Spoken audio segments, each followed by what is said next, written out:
Hello everyone, this is Chinmoy Sarkar, your Chinmoy ভাইয়া। আজকে আমরা সেট ও ফাংশনের অর্থাৎ তোমাদের গণিত বইয়ের সেট ও ফাংশনের সিকিউ পার্ট 1 কমপ্লিট করব। এই পার্ট 1 কমপ্লিট করার মাধ্যমে তোমরা সেট ও ফাংশনের 50% কমপ্লিট হবে। তো বোর্ডে প্রথমে ম্যাথ একটি দেওয়া আছে, r is equal to x belongs to n such that x মৌলিক সংখ্যা এবং x স্কয়ার less than 50। তো দেখো, এক নাম্বার ম্যাথে আমাকে দেওয়া আছে x belongs to n, অর্থাৎ x এর সদস্য হবে স্বাভাবিক সংখ্যা এবং x এর মান অবশ্যই মৌলিক সংখ্যা হতে হবে যা 50 অপেক্ষায় ছোট, যার বর্গ বা 50 এর সমান। তো আমরা মৌলিক সংখ্যা জানি কি, 1 2 3 5 7 11। তো আমরা যদি এই কয়টা মৌলিক সংখ্যা নিয়ে ভাবি, এখানে আমার বলছি কি 50 অপেক্ষায় ছোট যার বর্গ, তাহলে আমার 2 এর মাথায় স্কয়ার করলে হয় 4, 3 এর মাথায় স্কয়ার করলে 9, 5 এর মাথায় স্কয়ার করলে 25, 7 এর মাথায় স্কয়ার করলে 49। তাহলে আমরা বুঝতে পারতেছি কি মৌলিক সংখ্যা 2 3 5 7, তাহলে r এর অ্যান্সার হইছে 2 3 5 7। তাহলে আমার r এর মান হবে কি, মান হবে 2 3 5 7। এবার দেখো, আমাকে বলছে কি পি ইনবক্স অফ আর এর মান নির্ণয়। তো আমরা গত ক্লাসে বেসিক পার্টে পি ইনবক্স অফ আর এর মান নির্ণয় করা শিখেছি।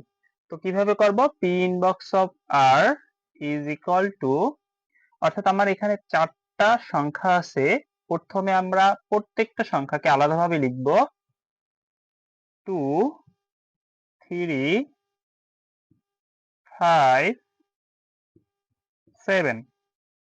তারপর আমরা এই 2 কে ধরে প্রত্যেকটা সংখ্যা ডাবল লিখব, অর্থাৎ 2 3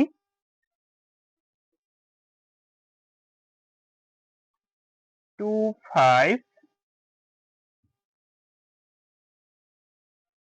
2 7। তাহলে আমরা কি করলাম, 2 3 2 5 2 7 লিখলাম। এরপর 3 কে ধরি, 3 থেকে লেখা যায় কি 3 5 3 7, অর্থাৎ 3 5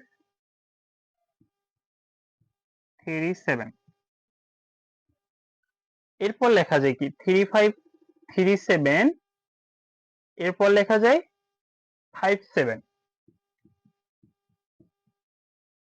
আমরা কি করলাম, প্রথমে প্রত্যেকটা সংখ্যাকে আলাদাভাবে লিখলাম, দেন দুইটা সংখ্যা একত্রে লিখলাম 2 3 2 5 2 7, দেন লেখা যায় 3 5 3 7, দেন 5 7।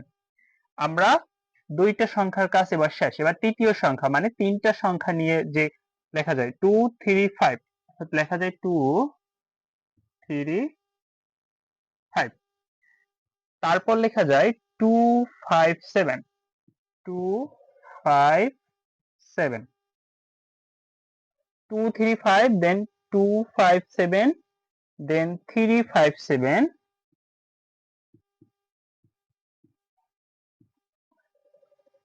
2 3 5 2 3 7 2 5 7, then 3 5 7 লেখা যায়।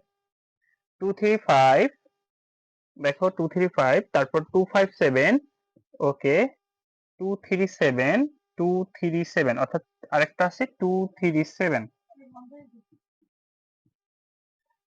2 3 7, দেন আমি লিখতে পারি কি 3 5 7, অর্থাৎ আমরা তিনটা সংখ্যা নিয়ে একটা সেট তৈরি করলাম। এরপর আমরা চারটা সংখ্যা নিয়ে করব, অর্থাৎ টোটালটাই লিখে দেব 2 3 5 7, দেন আমরা একটা দেব কি অরি। তাহলে দেখো, আমরা জানি কি উপসেটের সংখ্যা, উপসেটের সূত্র কি 2 টু দি পাওয়ার n, অর্থাৎ 2 এর মাথায় বা 2 এর পাওয়ারে এখানে যে কয়টা সংখ্যা আছে তার সংখ্যাটা হবে। এখানে সংখ্যা আছে চারটা, 2 এর মাথায় 4 ইজ ইকুয়াল টু 16। তাহলে আমরা এটা গুণে দেখি, অর্থাৎ 2 1 2 3 4 5 6 7 8 9 10 11 12 13 14 15 16, অর্থাৎ আমার এই পি ইনবক্স অফ আর এর মান নির্ণয় সম্পূর্ণরূপে সঠিক হয়েছে। এবার আমরা দ্বিতীয় ম্যাথে যাব। ওকে, এবার আমরা 2 নাম্বার ম্যাথে যাব। 2 নাম্বার ম্যাথে একটা ক্রমজোড়ের নিয়ম অনুসারে আমার এক্স ও ওয়াই মান নির্ণয় করতে বলছে। অর্থাৎ আমরা গত ক্লাসে জেনেছি ক্রমজোড়ের নিয়ম অনুসারে বলা যায় প্রথম সংখ্যা ইজ ইকুয়াল টু প্রথম সংখ্যা, দ্বিতীয় সংখ্যা ইজ ইকুয়াল টু দ্বিতীয় সংখ্যা। তো আমরা লিখতে পারি cx minus dy is equal to cd, আবার লেখা যায় dx minus cy is equal to cd। তাহলে আমরা প্রথমটাকে 1 নং, দ্বিতীয়টাকে 2 নং দেই। এবার 1 নং সমীকরণ থেকে আমরা x বা y এর মান নির্ণয় করি।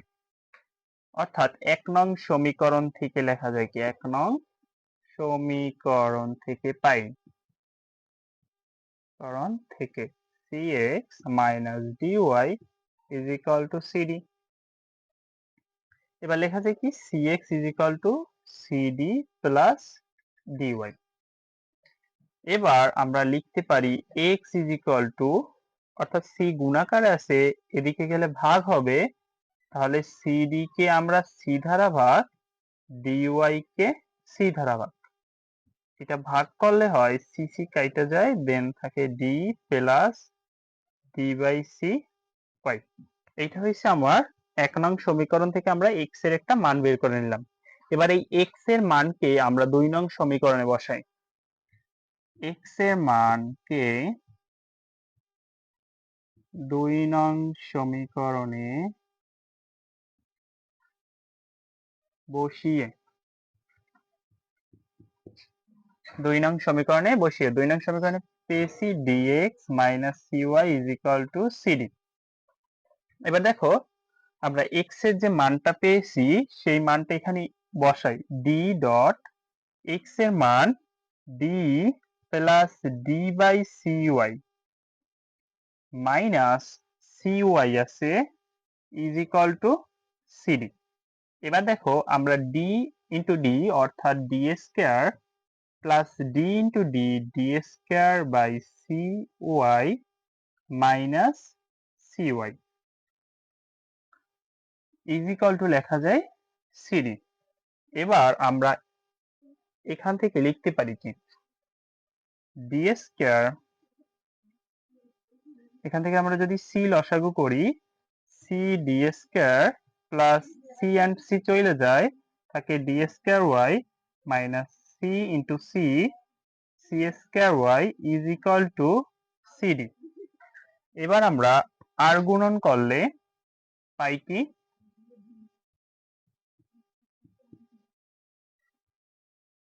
c and c গুণ করলে হয় কি c square d is equal two c d square plus d square y minus cy।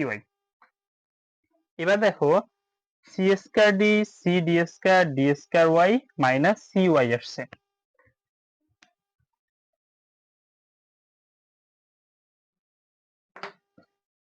এখান থেকে লেখা যায়, এই পার্টটা এখান থেকে আমরা লিখলে পাই কি d স্কয়ার, অর্থাৎ আমরা এখান থেকে y টা কমন নিতে আসি, d স্কয়ার মাইনাস c পাই, d square minus c y। এখন দেখো এখানে প্লাস আকারে c d স্কয়ার আছে, এদিকে আসলে মাইনাস হবে, অর্থাৎ c square d minus c d square. এবার দেখো y সমান লেখা যায় কি, y সমান লেখা যায় উপর পার্ট থেকে আমরা cd কমন নিতে পারি, cd কমন নিলে থাকে c মাইনাস d বাই নিচে থাকে d square c।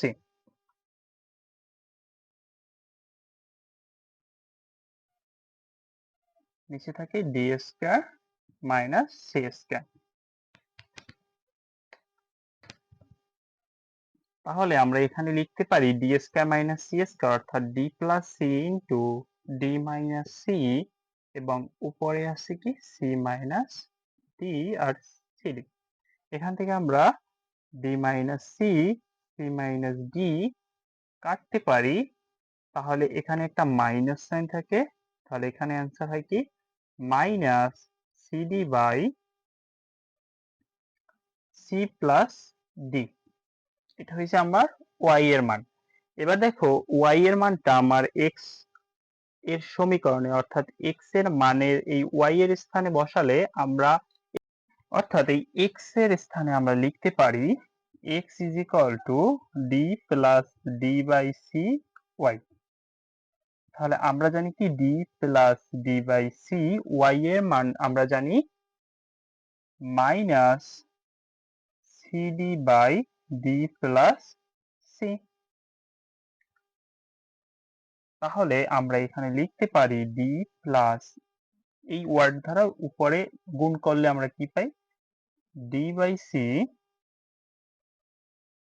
D square C নিচে পাই C into D plus C এবং এই মাইনাসে প্লাসে এই সম্পূর্ণটা হয়ে যায় কি minus.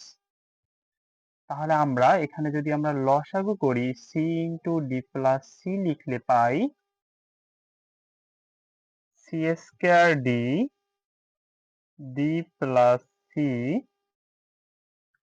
Minus D square C.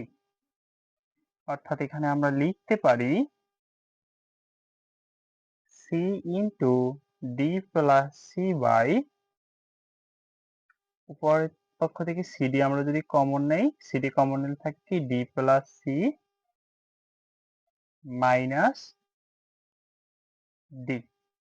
অর্থাৎ এই মাইনাস ডি প্লাস ডি কাটা গেলে উপরে থাকে C square D by C into D plus C. এটা হচ্ছে আমার এক্স এর মান। তো আমরা এক্স এবং ওয়াই এর মান নির্ণয় করতে পেরেছি। আশা করি ম্যাথটা তোমরা সম্পূর্ণরূপে বুঝতে পেরেছো। ম্যাথটা